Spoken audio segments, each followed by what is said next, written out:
Internet. I am here with Laura Schroy.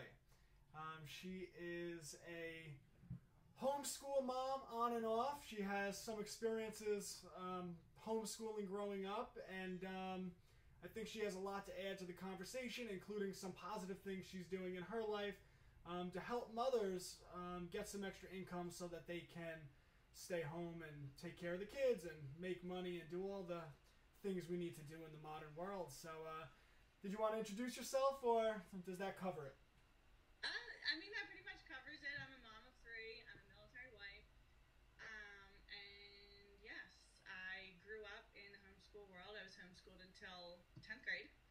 And I loved the education aspect of it. So that is what kind of guided me towards that when it came time to make that choice for my son. But yeah, we just are, it ended up working out that we did it for a year, almost a year and a half. And for right now, at the time in our life, I have a really little one also, mom of three. She's 10 months, so we're still nursing. And we realized it was time to find a really good education that was outside of the home for right now and evaluate again in the future. But yeah. Yeah, I mean, so I'd love to get that, and I'd love to talk about just your childhood, your experience growing up being homeschooled. I understand you had 8 siblings? Yep, I'm one of 9 kids. So I love big families. I think they're highly entertaining. And as big as our family was, there's always extra people coming into the mix. Like every single year growing up, we had exchange students in our house from Japan, from Korea, from, I mean, you name it, Germany, Spain, you name it, people have been to our house from those countries to stay. So like my parents were always having more people come over just because they have a very open heart. And I think that getting to meet so many people from all over the globe and hearing about their cultures really inspired me to have a love of travel. So yeah, kind of obsessed with the idea of just going all over the world. And so it was great meeting a lot of new people. I feel like I definitely got cultured in that way a lot more than probably the majority of kids in America. So it was good. It was a good experience. One summer we actually had 23 people living in our house for an entire summer. Yeah. Wow. Well, talk about that for socialization. Yeah, homeschool kids, like, one of the funniest things that I hear is people like, oh, like, I would never homeschool my kid. How are they gonna, get socialized? How are they gonna, learn to be normal? But actually, I think I probably got a lot more socialization with other cultures, like, in that aspect, probably more than most kids, for sure. Yeah, well, you said you had exchange students coming in and out, and how was the aspect? Were you able to travel a lot, and you had a lot of siblings? Did you, as a family, were you able to go places? Yeah. Well, being homeschooled, probably one of my favorite things was that we would do vacations during the year when other kids were in school, and we would go places and do educational things, but that were also fun. Like we went to Williamsburg probably a couple years in a row. We definitely loved Williamsburg, and that was fun as well as super educational and a way to like dive in and experience it as you would real life back in the day. We went to, oh my goodness, no, not Branson, Missouri. We've gone to Tennessee, like so many different places. We would just road trip there because paying for 11 flights, just not happening. So we would all pack in the big van and road trip through the night to wherever it is that we were going to go. So I love that aspect of homeschooling, the freedom. The freedom is what I love. Yeah, it must have been a pretty big van. But yeah, that's like, to me, that's the most beautiful thing about a parent taking control of an education, that you can learn anywhere and everywhere that you are. And whereas most people think of homeschooling, they can't break free of the paradigm they have in their mind that school is children sitting in a classroom lined up in a row, raising their hand if they want to go to the bathroom, and that's it. The teacher lectures them, whereas a true education is about getting out into the world. And I like that your family brought exchange students in. Ben Franklin, if you read his autobiography, his father would actually have random people off the street. He would invite them into his home, and he would have Ben sit down, eat dinner with them, and talk to them about the world. And he would just challenge Ben. He'd say, I want you to hear this person out. I want you to ask them questions and learn. And the socialization is so much greater. The audio is a bit low. I could try to make it higher. Sorry. Audio is probably terrible, guys. But the socialization is so much greater when you don't have that 8-hour-a-day structured setting. Yeah, and it's, in reality, and expecting kids to sit there for so long with no change in environment, it can be really unrealistic. I would say probably one of the biggest things that I notice with Ethan being in school right now is he will come home and then have a ton of energy to burn off because he's been in an environment where he's had to sit and, be under control of himself for so long, so that when he gets home, can kind of go haywire sometimes. Oh, especially for little boys. Yeah, lots of energy. Lots. So how would you contrast the experience that most people know, that's sitting in a classroom for 8 hours? What is the mythology of learning? What does a school day look like for you growing up being homeschooled, and even when you dabble in homeschooling, because I know you say you're in and out with it, as a parent, what does school look like to you properly? Oh, goodness. Well, school when I was younger, when I was homeschooled, I loved that I could do it at my own pace. I was able to frequently work ahead, so my school year could be shorter than other people, so I could get done like early spring instead of going into, June. Like a lot of people, I would be able to start enjoying my summer early. Or another aspect that I liked was, I didn't have homework because my entire day of school was homework. So on average, I would say a school day maybe took 4 hours for me. I would just do the school really quickly, get it done, and I would be done either by lunch or shortly after, and then really have the rest of the day to do whatever I wanted. Learn, like play or read a book that I wanted. I was obsessed with reading. I loved reading when I was younger. And once I started to go to school, the passion for that just dropped so much because I was in school for like 8 hours, and then we'd get home and we'd have hours and hours of homework. So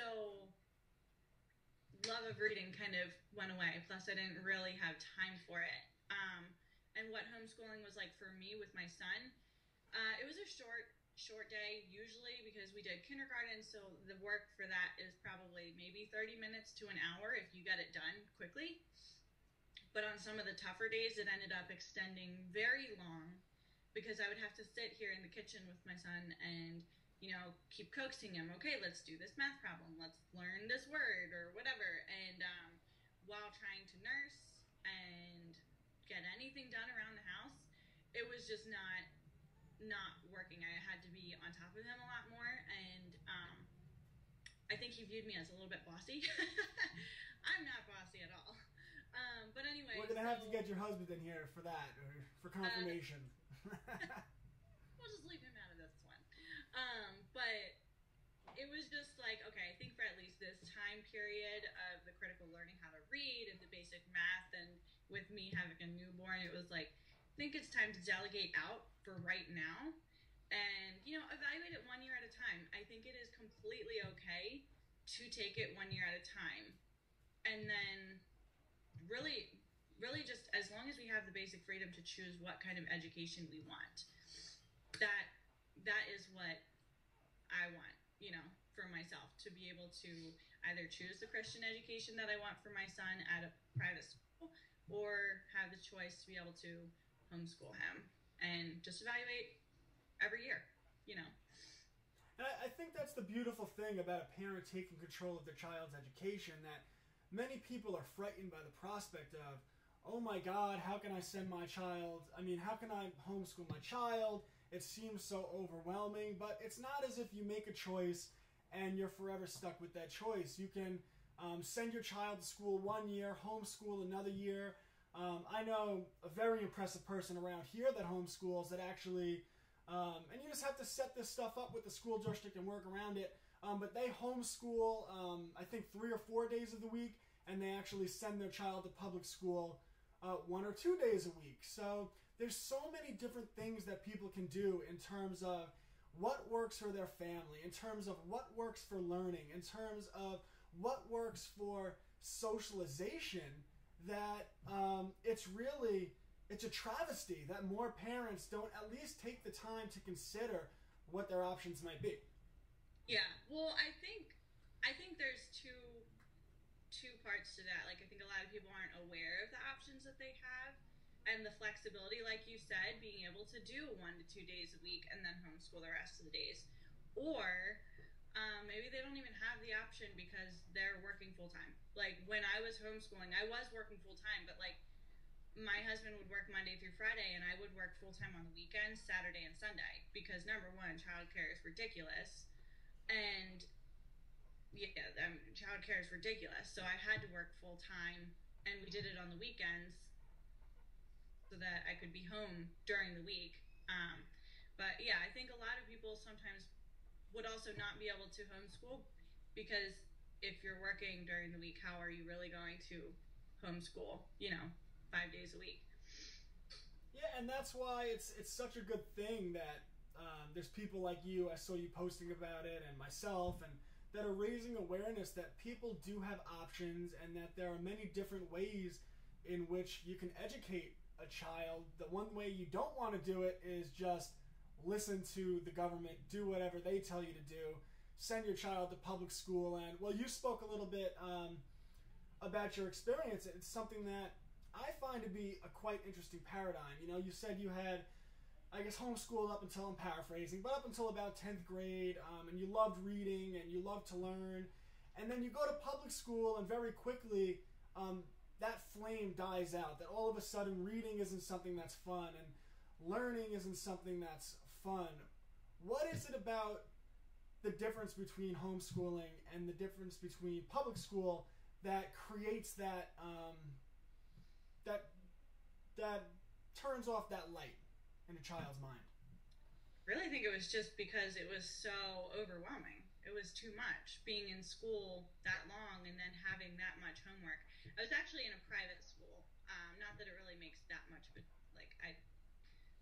doesn't really matter. But I really just think it was because you're going there, you're sitting there.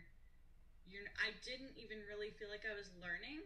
It was more like, okay, let me just learn how to pass this test. That's what it kind of felt like it came down to.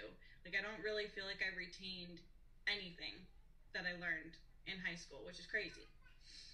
And that's such an interesting paradigm to me. The format in the way that public or even private schools are set up. The notion that you're going to read what's in a textbook, and you'll do that for 3 weeks, and the teacher will tell you what's true, and you'll cram this information into your mind and take a multiple choice test. But if you think about it, all you really learned was the skill of memorization. I would much rather my child learn the skill of critical thinking. So take the Civil War, for example. Rather than studying the Civil War for 3 weeks, memorizing information which, oh, by the way, you don't know if it's true or not. It just, authority says it's true. How about instead you let your child take 3 months or however long they want to study the Civil War?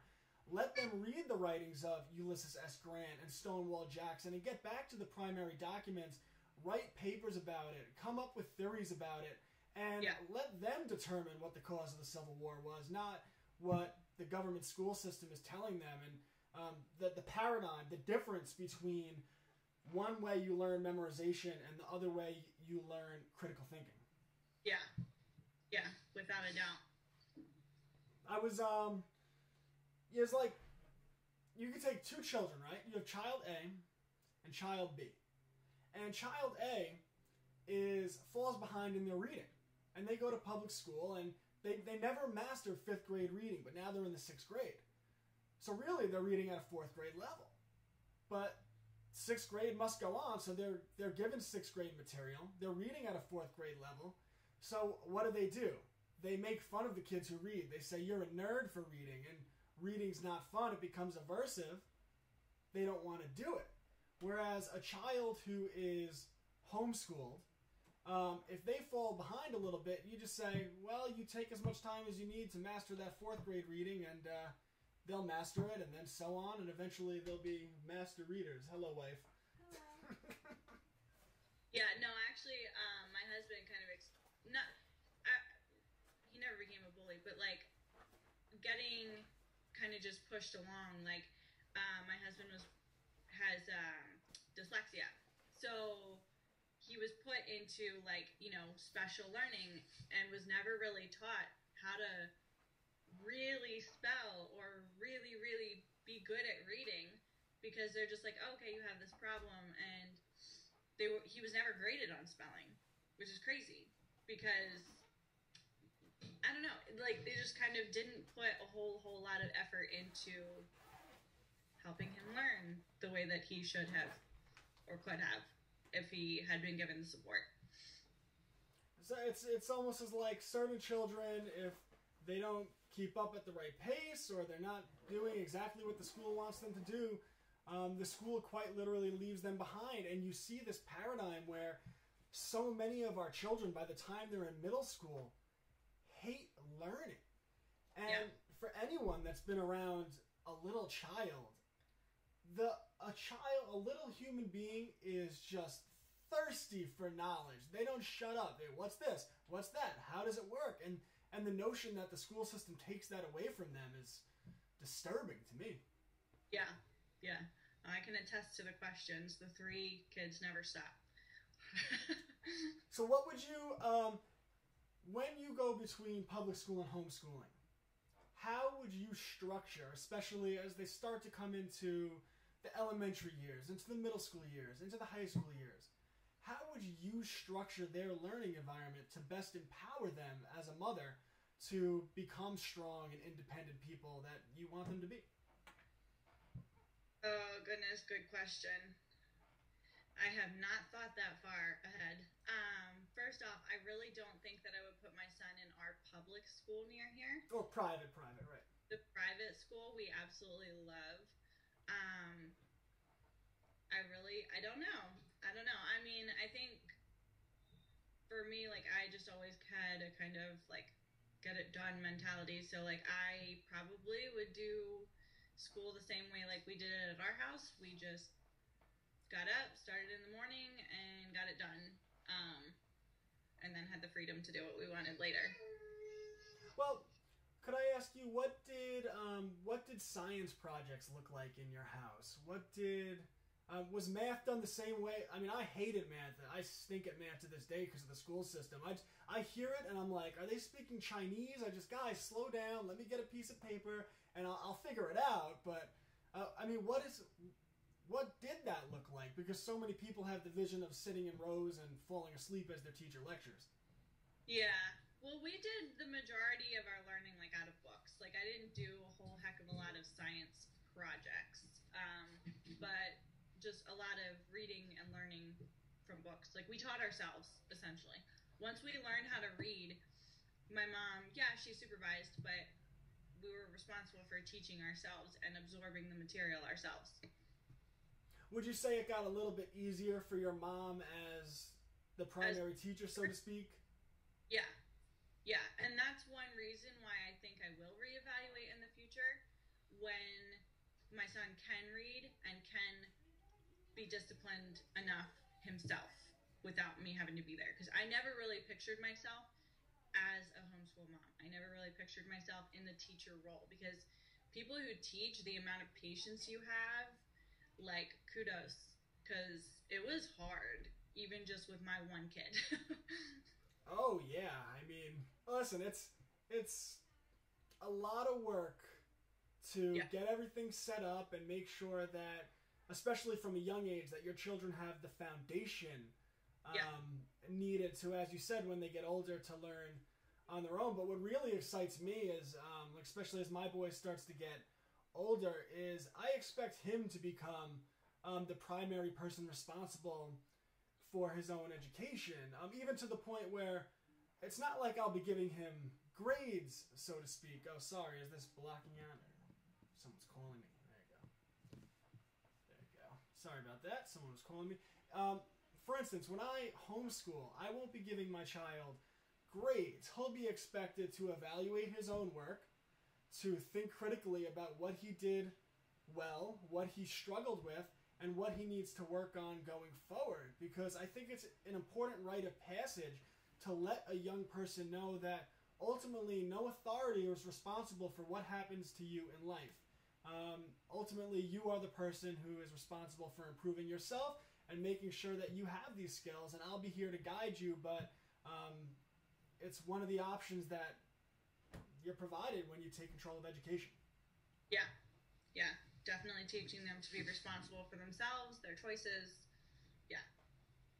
So, just changing directions a little bit, I had discovered you, so to speak, when you posted about some new bills that were being proposed by, let's be honest, of course, the Democrats. I don't love the Republicans either, but of course the Democrats, to basically, treat homeschoolers as if they were being visited by CPS workers. Yeah. Well, one of the things, if you read that article, one of the things that they talked about was, and one of the things that they had a conversation about, I want to say it was March 6th, they had a conversation about the possibility of making vaccines mandatory for everybody. And as a mom, I don't think anybody should get anything forced on them, no matter what your opinion is on vaccines. But like giving our rights up, our physical rights up to choose for ourselves what we do for our bodies is just not okay. And one thing that they were talking about, if I'm remembering everything correctly, in that article, they were talking about if a parent doesn't meet these mandatory vaccination requirements, then they could be investigated every 3 months for like well checks, pretty much. Because if I'm wrong, I apologize, but one of the things, like in California right now, it's mandatory to have your vaccinations for school. So one of the only ways to avoid that is by homeschooling. And this bill was basically saying you're going to need them even for homeschooling. And if you don't, then they would be able to come in and check on your kids. And that's just absolutely craziness to me. Many people aren't aware of just how much influence the big pharmaceutical industry has over our government on both the left and the right side of the aisle. And that's why, you'll get the Democrats push Obamacare, and then Trump comes in, and I think he tries to get rid of Obamacare, but then the Republicans don't give him the votes because there's too many senators on both sides of the aisle that are completely controlled by pharma, who they spend more money than anyone else by far on lobbying. They control the mainstream media because every time there's for instance, a commercial break on CNN, a commercial break on Fox News, what do you see?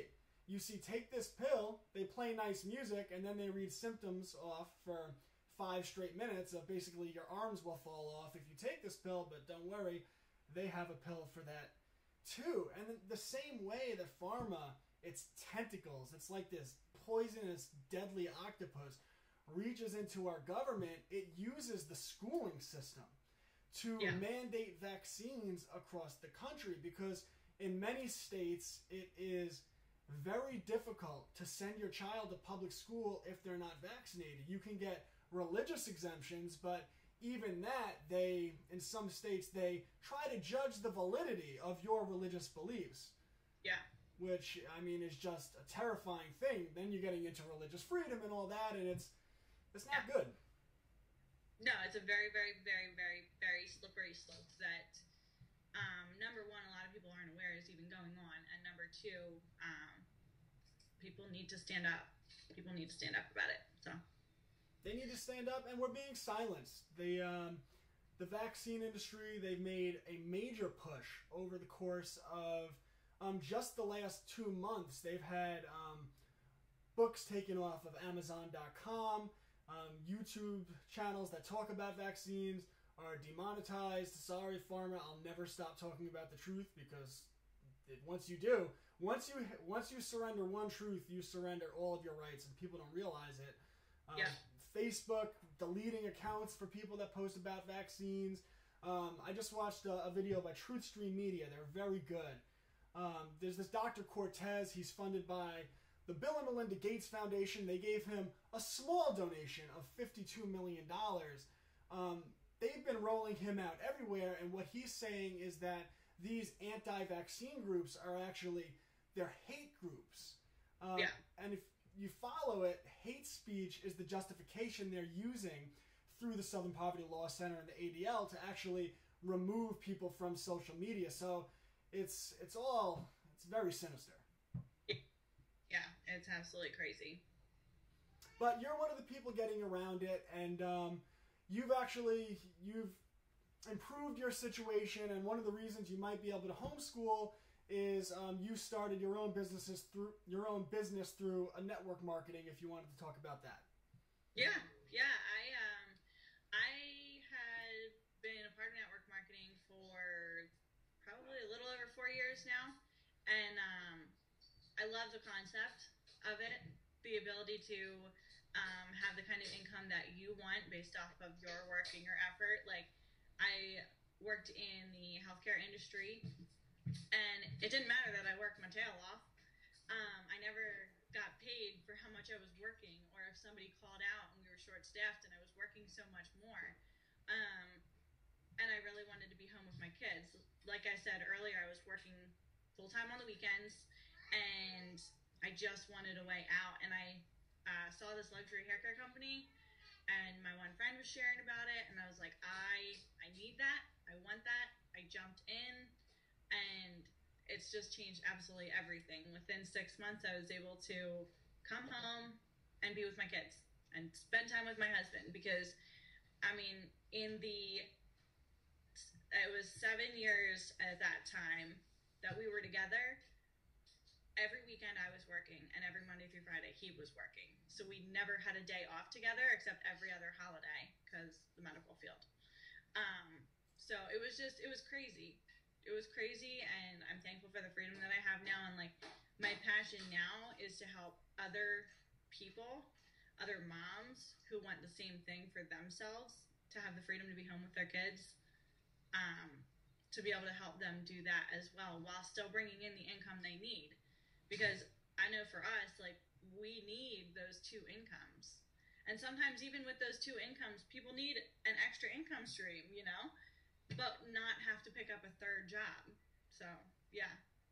Yeah, and I'm sure you have a nice network going on with all of the military wives.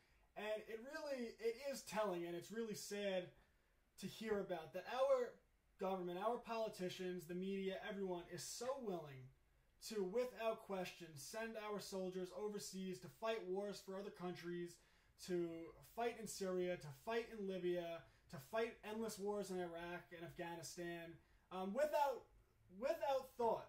But our soldiers, they don't have the health care they need, and they don't get paid a salary in which, I mean, is it too much to ask that if a soldier's overseas fighting in Afghanistan, that he's paid enough that his wife could stay home without having to work a job and could take care of his children?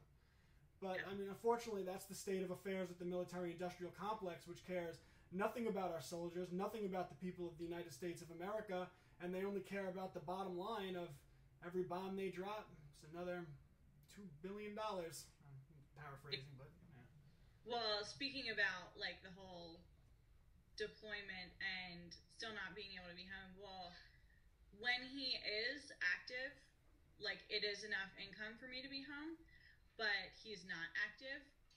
So actually, when my second daughter was born, we had to choose for my husband to deploy so that I could have a maternity leave.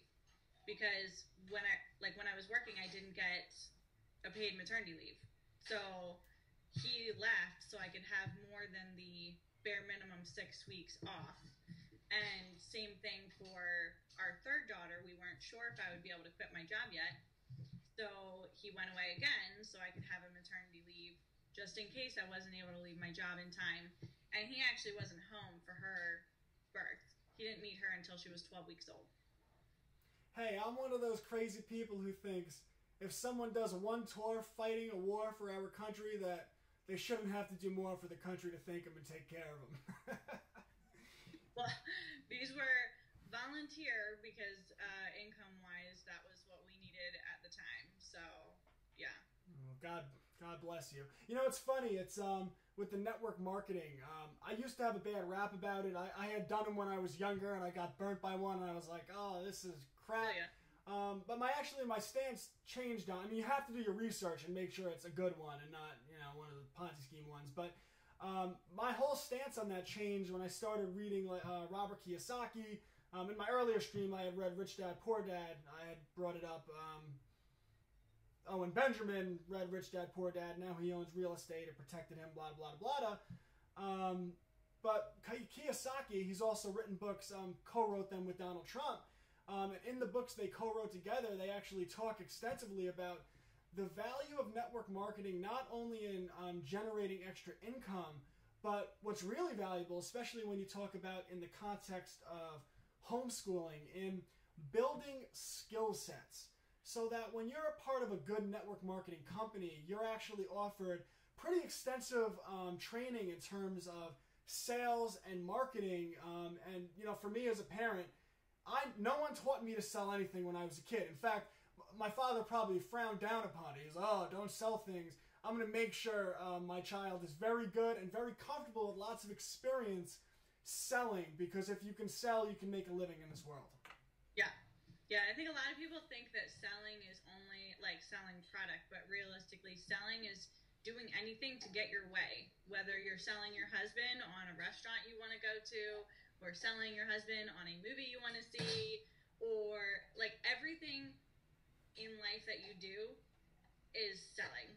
Getting your kids to eat vegetables, that's selling. You're selling them on the fact that they should eat their greens. Like, everybody sells, and it's a matter of how good you are at selling is how how happy you will be, and how much you get what you want. Yeah, everybody sells. So when people say, like, I'm not good at sales, it's like, well, girl, you should probably start getting good, because you'll get a lot farther and get a lot more of what you want. And whether that's a monetary commission, or whether that's, you know, your kids actually eating their vegetables, you know, that's a commission for selling them on their vegetables. Not all commission is dollar value.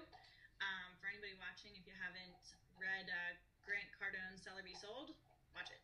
It's really, or listen to it on Audible. It's really good.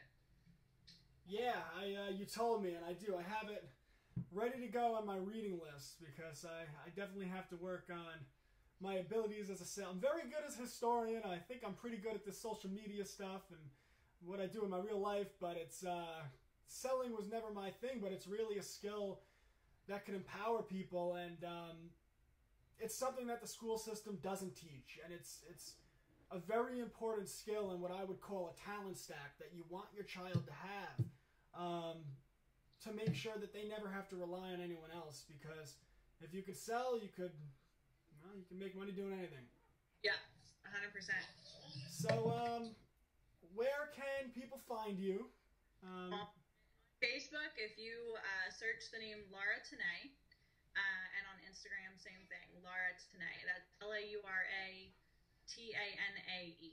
So I'm on Facebook and on Instagram, and I love connecting with new people, entrepreneur people, business-minded women who want more for themselves, for their family, free travel, all good stuff.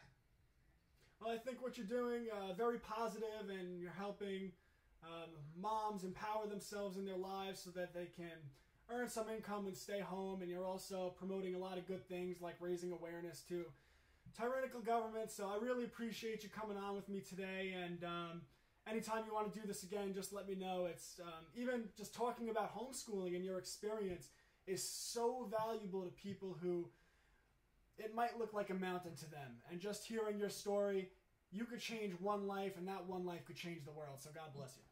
Thank you. Thank you so much for having me on. All right. Thank you.